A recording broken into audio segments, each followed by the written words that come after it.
இந்த ஜிம்மி இப்போ கூகுளில் அதிகமாக சர்ச் பண்ணி தேடப்படுற நபர்களில் இவங்களும் ட்ரெண்டிங்கில் ஃபர்ஸ்ட் இடத்துல இருக்காங்க.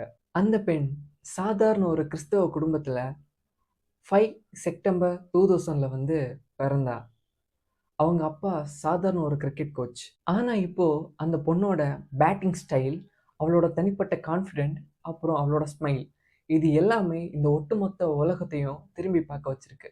ஜெமிமா ஜெசிகா ரோட்ரஸ் அவங்க 4 வயசாக இருக்கும்போதே கிரிக்கெட் பேட்டை வந்து கையில் எடுத்துட்டாங்களாம். அவங்க வீட்டு மொட்டை மாடியில் வந்து அப்போவுமே பாலெல்லாம் போட்டு விளையாடுவாங்களாம். அந்த பால் அப்படி பக்கத்து வீட்டில் போகும்போது அதையும் கேரி பண்ணி எடுத்துகிட்டு வந்து திரும்பவும் மறுபடியும் விளையாடுவாங்களாம். சின்ன வயசாக இருக்கும்போதே அவங்க அப்பா அவங்களுக்கு ஒரு பெஸ்ட் கோச்சாக இருந்திருக்காரு. அவங்க மும்பையில் தான் ஜோசப் ஸ்கூலில் அவங்க ஸ்கூல் படிப்பை முடிக்கிறாங்க. ஸ்கூல் டைம் படிக்கும்போதே அவங்க வந்து கேமான ஹாக்கி கேம்லேயும் வந்து அதிக ஈடுபாடு கொண்டவங்களா வந்து இருந்திருக்காங்க. சேம் மும்பையிலேயே வந்து அவங்க கல்லூரி படிப்பையும் முடிக்கிறாங்க. ஆனால் கிரிக்கெட்டின் மீது உள்ள தீராத ஒரு மோகம் அவங்கள விட்டு எப்பவுமே வந்து விலகலை. அவங்க கிரிக்கெட் மேலே ஒரு தீவிர ஒரு ரசிகையாக அவங்க வந்து இருக்காங்க. தன்னம்பிக்கை, நேர்மை, நகைச்சுவை, இது மூன்றையும் ஒரே ஆளாக பார்க்கலான்னா அவங்க தான் ஜெமிமா ஜெசிகா ரோட்ரஸ். இது 3 குணத்தையும் அவங்க ஒருத்தர்கிட்ட பார்க்கலாம். ரொம்ப ஜாலி டைப், ரொம்ப நேர்மையானவங்க, அதே டைமில் வந்து ரொம்ப கேர்ஃபுல்லாக அவங்க கேமை வந்து அவங்க லைஃப்பில் எடுத்துகிட்டு போனாங்க. இந்த கிரிக்கெட்டை யாரை பார்த்து அவங்க ரொம்ப இன்ஸ்பயர் ஆனாங்க அப்படின்னா சச்சின் டெண்டுல்கரை பார்த்து இன்ஸ்பயர் ஆகியிருக்காங்க. சச்சின் டெண்டுல்கர் வந்து வின் பண்ணிட்டு என்ன பண்ணார், மக்கள் அவரை எந்த அளவுக்கு கொண்டாடினாங்க அப்படின்னு சொல்கிற விஷயத்த அவங்க பேசியிருக்காங்க. 2011 சச்சின் டெண்டுல்கர் வந்து வேர்ல்டு கப்பை வின் பண்ணிட்டு மும்பைக்கு வந்து வராங்க. அப்போ வரும்போது சச்சின் டெண்டுல்கரோட வீடோட பக்கத்தில் தான் வந்து நம்ம ஜெமிமாவோட வீடும் வந்து அமைஞ்சிருக்கு.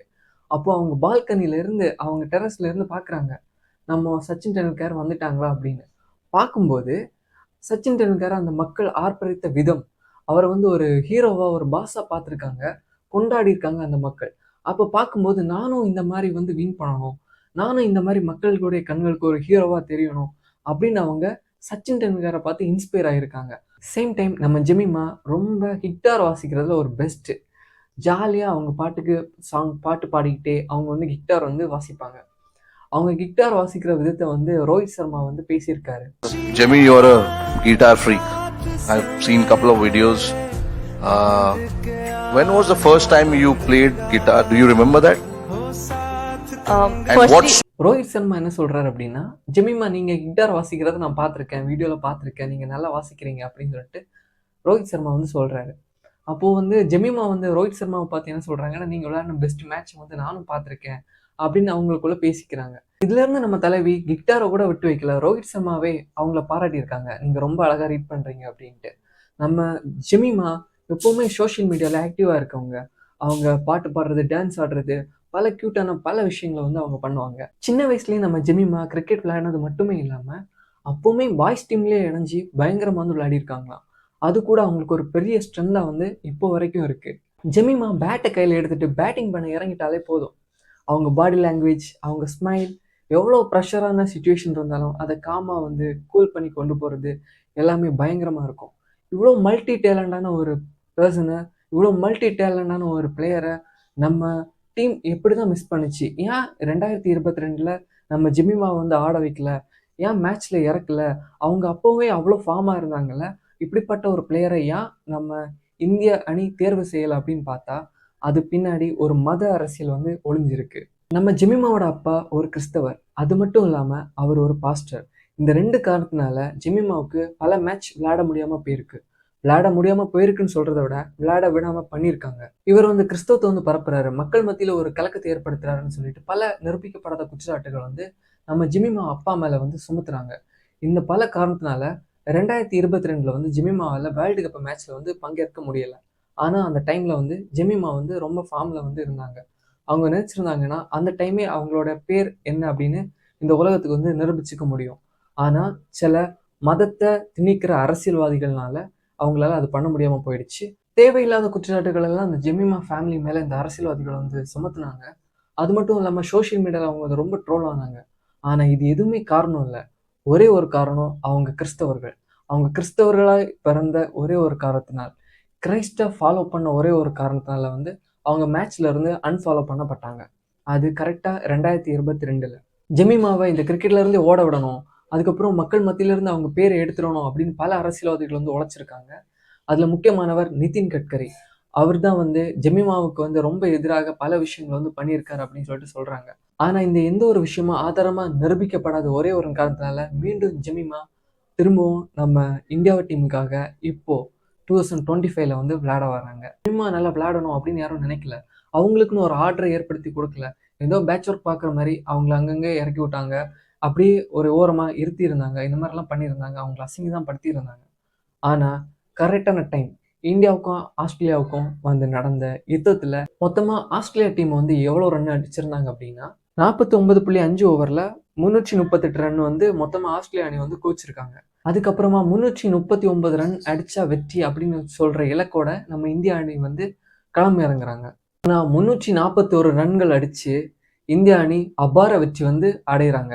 அதோட ஒரு மெயின் காரணமா நின்ன நம்ம மல்டி பிளேயர் யார் அப்படின்னா நம்ம ஜெசிகா ரோட்ரஸ் தான். ஏன்னா அவங்க 134 பால்ல 127 ரன்கள் குவிச்சு நாட் அவுட் அப்படின்னு சொல்ற ஒரு அபார ஒரு வெற்றியை இந்தியா அணிக்கு வந்து சேர்த்தாங்க. அவங்க 50 அடிக்கும் போதும் செலிப்ரேட் பண்ணல, அவங்க செஞ்சுரி அடிக்கும் போதும் செலிப்ரேட் பண்ணல.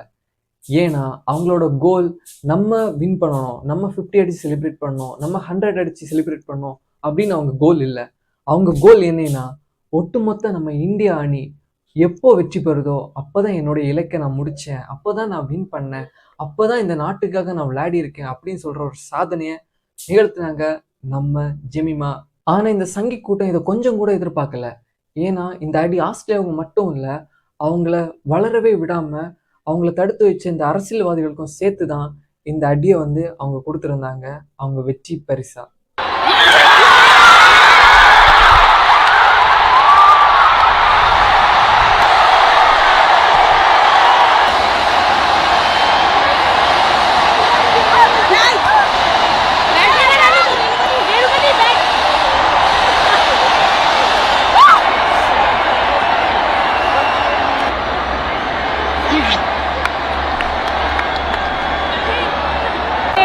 Jemima Road.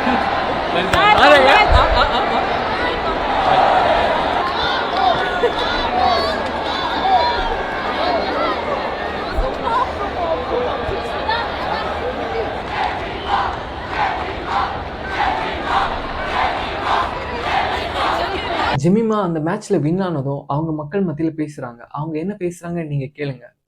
Firstly, I want to thank Jesus because I couldn't do this on my own. I know He carried me through today. I want to thank my mom, my dad, my coach.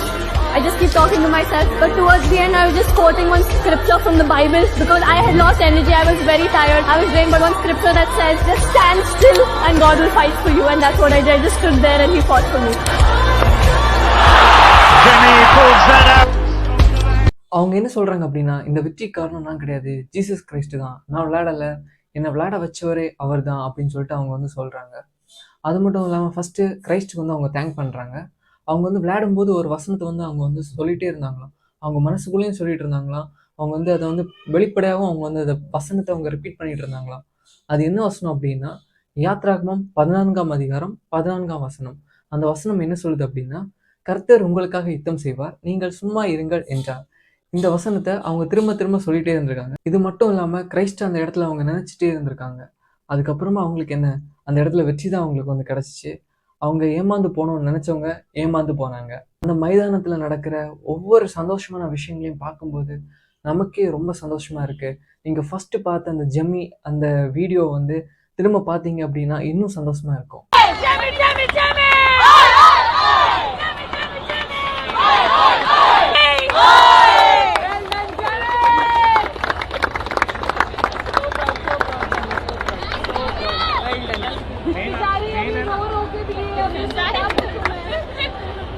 Jamie வந்து அந்த வெற்றிக்கான பரிசை நம்ம India captain, மகளிர் அணி captain சுத்தி மந்தனா கையில் வந்து அவங்க வந்து ஒப்படைக்கிறாங்க.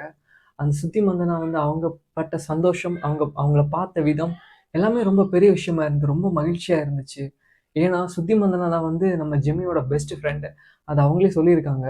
श्रुति मंदना मेरी बेस्ट फ्रेंड है और सिस्टर भी है. Yes, that she is my best friend. More than best friend, I think we're just sisters. I think. जिक्र बिना तेरे होंगी ना बातें मेरी चांद बिना. இவ்வளோ ஹாப்பியஸ்ட் மூமெண்ட் வந்து அந்த கிரவுண்டில் நம்மளால் பார்க்க முடிஞ்சிச்சு. அப்புறம் அவங்க அந்த மேட்ச் முடிச்சுட்டு அவங்க இடத்துக்கு போகிறாங்க. அங்கே போகும்போது அவங்கள ஒவ்வொரு பிளேயர்ஸும் அவங்கள வந்து கைதட்டி உற்சாகமாக வந்து ஜெம்மியை வந்து வரையறுக்கிறாங்க. அங்கே இருந்த டீம் லீடர் அவங்க வந்து இன்னும் உற்சாகப்படுத்துறாரு, நல்லா பேசுகிறாங்க. அதை பார்க்கும்போது மக்கள் மத்தியில் இருக்கிற ஒரு சந்தோஷமே What a match! What a match! अगर ऑस्ट्रेलिया को हराना था तो कुछ स्पेशल चाहिए था. Well done. Well done.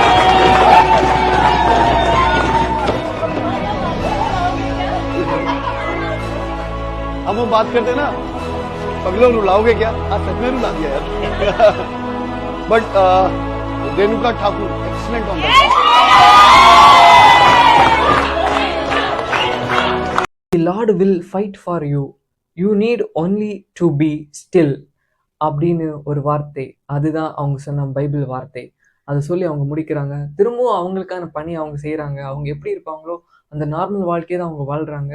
அவங்க என்ன சொல்லியிருக்காங்க அப்படின்னா அதையும் நீங்கள் பாருங்கள். No matter who you are, Jesus loves you. He knows the worst about you. He knows things about you that nobody else knows. And still He chose you. And He chose to die on the cross for you. And He loves you. And that love, that obsession of Jesus for you will never change. So I just want to encourage each one of you all today, and even tell this to myself, that don't base your worth, your value on how people treat you and on their opinions. Base it on this firm foundation, that Jesus loves you and His love for you never changes. It never fails, and it's always unconditional. Over the mountains and the sea, your river runs along me, and I will open up my heart and let the healer set me free. I'm happy to be in the truth, and I will daily lift my hand, for I will always sing when your love came down. ஜெமிமாவோட இந்த ஒரு சாதனைக்கு அவங்க friends, families வந்து ஒரு பெரிய சப்போர்ட்டாக இருக்கலாம். இருந்தாலும் ஒரு பெரிய பேக் போனாக இருந்தது ஜெமிமாவோட அப்பா தான். அவர் இந்த டைம் தான் அவர் வந்து கண்ணீர் வடித்தார். அந்த கண்ணீர் உண்மையான கண்ணீர் கிடையாது. அது வந்து ஜெமிமாவுக்கு அவர் வடித்த ஆனந்த கண்ணீர். வியூவர்ஸ் எல்லாருக்குமே நான் ஒன்று சொல்லணும்னு ஆசைப்பட்றேன். நம்ம ஜெமிமா விளையாடினது கிறிஸ்டினுக்காகவோ, முஸ்லீமுக்காகவோ, ஹிந்துக்காகவோ அவங்க விளையாடணும்னு அவங்க நினைக்கல. விளையாடணும்னு சொல்கிறது அவங்க எண்ணமும் இல்லை. அவங்க சுயநலமாக விளையாடி இருந்தா அவங்க ஆஃப் செஞ்சுரியில் அவங்க வந்து செலிப்ரேட் பண்ணியிருப்பாங்க. அவங்க வந்து செஞ்சுரி அடிக்கும்போது செலிப்ரேட் பண்ணியிருப்பாங்க. ஆனால் அவங்க தான் டீம் இந்தியா வின் பண்ணும்போது தான் அவங்க செலிப்ரேட் பண்ணாங்க. அவங்கள உணர்வுகளை வந்து வெளிப்படுத்தினாங்க. இது உண்மையாக இருக்கிற பட்சத்தில் இந்த ஜெமிமாவை நம்ம பாராட்ட கடமைப்பட்டிருக்கோம். எல்லாருக்கும் இது பொருந்தும். ஆனால் தன் சுயநலத்தை பார்த்து கொண்டிருக்க இந்த அரசியல்வாதிகள் வந்து இவங்க கிறிஸ்டின், இவங்க முஸ்லீம், இவங்க வந்து ஹிந்து, இந்த மாதிரிப்பட்ட பாகுபாடுகளை கலைந்து வேற்றுமையில் ஒற்றுமை தான் இந்தியா என்பதை நிரூபிக்க வேண்டிய ஒரு தருணத்தில் தான் வந்து எல்லாருமே இருக்காங்க. அப்படி தான் இருக்கணும். இந்த மாதிரிப்பட்ட அரசியல்வாதிகளுடைய முகத்திரையை கிழித்தெறிந்த நம்ம ஜெமிமா ஜெசிகா ரோட்டர்ஸ் அவங்கள வந்து வாழ்த்து நம்ம எல்லாருமே கடமைப்பட்டிருக்கோம். ஓகே, நெக்ஸ்ட் வீடியோவில் நான் உங்களை சந்திக்கிறேன். உங்கள் ஷாஜின்.